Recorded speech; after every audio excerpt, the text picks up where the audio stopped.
Hello, my name is Mr. Box, and in today's video, I'm gonna let this human behind me rip me apart and take a look at my intestines.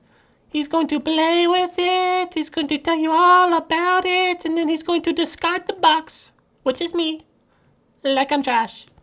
But hopefully, still play with my guts, because my guts might be fun. Toodaloo!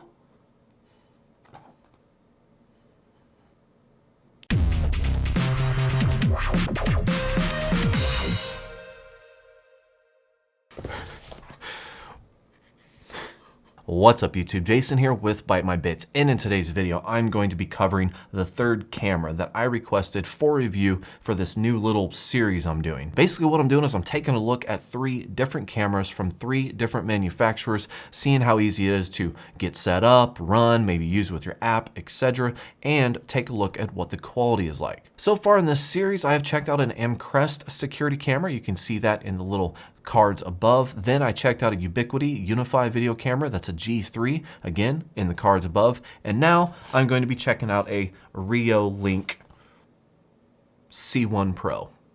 Now before I open this up, this camera is a 4 megapixel wireless mini pan and tilt IP C1 Pro camera. It has super HD resolution at 2560 by 1440 with H.264 technology. It is dual band Wi-Fi, 2.4 gigahertz and 5 gigahertz, of course, two-way audio with a built-in microphone and speaker, 355 degrees pan and 105 degrees tilt with a 4mm fixed lens. Built in, it has 8 infrared LEDs with night vision up to 40 feet. It also has a micro SD card slot and supports up to 64 gigabytes. So right out of the box, totally impressive. In fact, it's 1 megapixel better than the Amcrest security camera that I reviewed, and definitely a higher resolution than the Unify G3. So the goal of this video is I'm just literally going to unbox this and I'm going to set it up right in front of your eyes, or right in front of the camera, and then I'll re-encode it and edit it, and then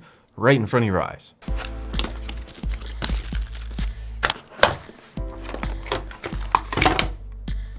So you'd use this to attach it to your wall, so you could either mount it upside down or right side up, you know, whatever tickles your fancy. Got a little wall wart here with a, I'm gonna guesstimate, maybe a 10-foot USB power cord there. A very, very short Ethernet cable.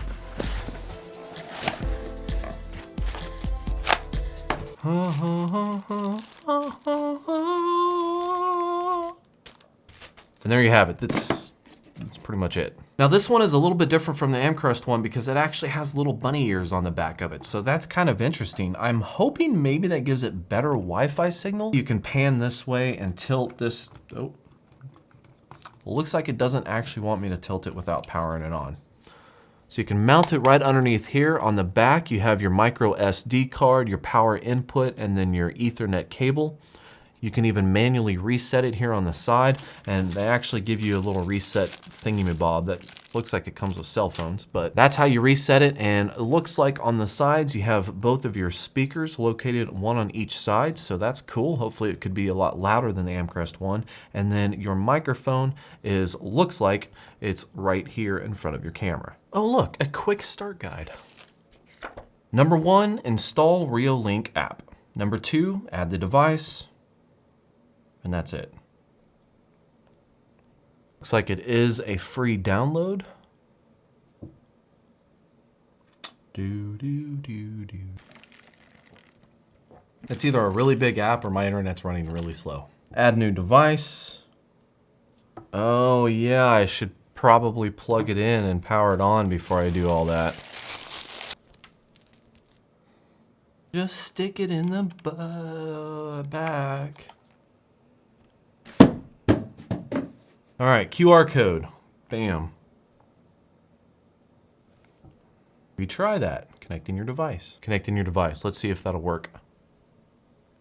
Damn it. Ethernet cable, let's hope that works.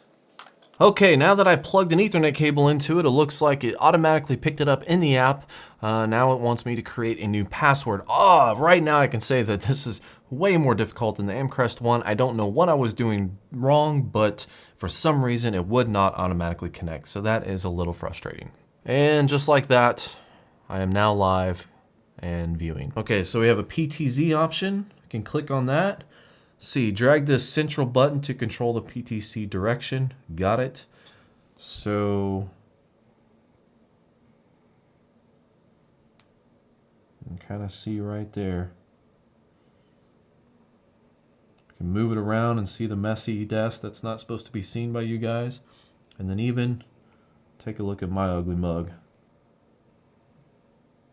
Okay, so I'm gonna stop this video and I'm going to spend some time with this camera. I'm gonna hook it up to the software I'm running. By the way, I'm checking out Blue Iris currently. I have done away with, I Spy, don't really like that. Of course, Zone Minder, just completely bleh. But I'm gonna check that out, get it hooked up, see how the quality is, and see how easy it is to work, and then I will report back with my findings. Okay. So I've had about a week, maybe a week and 2 or 3 days to play around with the C1 Pro. And I can say this, it's very similar to the Amcrest security camera that I reviewed before, but it does have a few key differences. So for starters, like you might have saw in the first part of this video, setting up the app, actually, I ran into a few problems. And I say few, it was really just one problem. It was the initial connect to the Wi-Fi and get it up and running and live. But with this one, it did not want to connect when I did the scanning and I hooked up the app and all that. So I had to plug it in manually with an Ethernet cable. And I don't know if maybe that this had something to do with my phone. Maybe I was connected to Wi-Fi weird. Maybe I wasn't connected to Wi-Fi, but it said I was.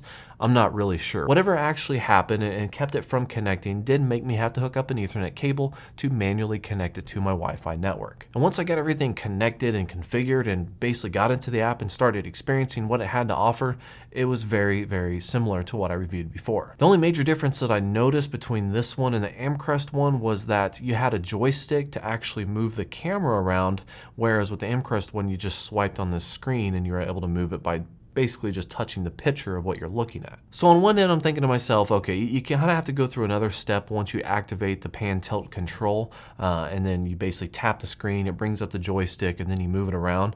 But on the other end, it's like, who cares? Both apps are able to move the camera around. Both apps function pretty well. Both apps basically have the same kind of delay when you're moving stuff around, connected to Wi-Fi anyways. So overall, it was a very similar experience. And the reason why I say it like that is because I had a very good experience with the previous app, and I had another good experience with this app. It was a very robust app. Now that brings me to the quality. Now with the C1 Pro, it's 4 megapixels, whereas the Amcrest is only 3 megapixels. So right out of the box, this one is going to have a higher density of pixels and thus should be a higher quality. But rather than me sit here and tell you what the quality looks like, let me give you an example. So this should give you a pretty good idea of what the quality looks like at about 8 feet away. Also, it should tell you what it sounds like. And this is roughly about 13, maybe 14 feet away. Speaking a little bit louder, of course, but as you can see, everything is well lit here. So this is kind of an optimal setup.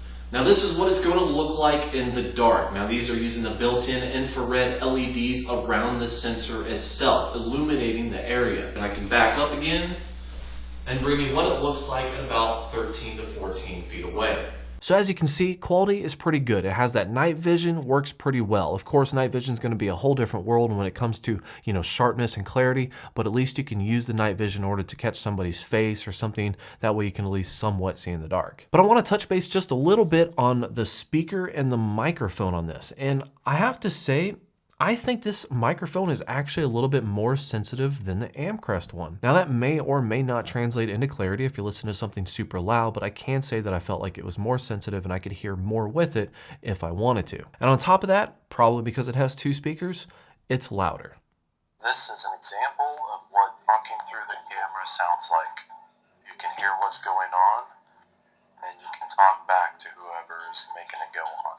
It was definitely louder. I was able to take this up to work, throw it in the shop in the back, and kind of mess with people and say random things and make them walk around looking for a speaker that they couldn't figure out where it was. It was hilarious. So overall, I really like the security camera, and I want to thank Reolink for sending it over. It was definitely a pleasure to test and work through and see what it can do. I do hope that my setup issues were basically related to my phone and not with the camera itself. Once you do get it hooked up, even if it's temporary to an Ethernet cable, it is easy to access it and easily configure it to connect to your Wi-Fi network. So it wasn't that big of a hurdle. It was just kind of like the last one I reviewed was super easy, and this one I actually had to plug a cable in. It's first world problems, I know, but still. So if you're interested in seeing how much this camera costs, check out the links below in the description. You can see up-to-date pricing and also some more detailed specifications on the C1 Pro from Reolink. As always, if you like this video, I'd definitely appreciate it if you like and subscribe below. If you have any questions or anything, leave them in the comments. I'll see if I can get those addressed. So thank you for watching and have yourself a good night.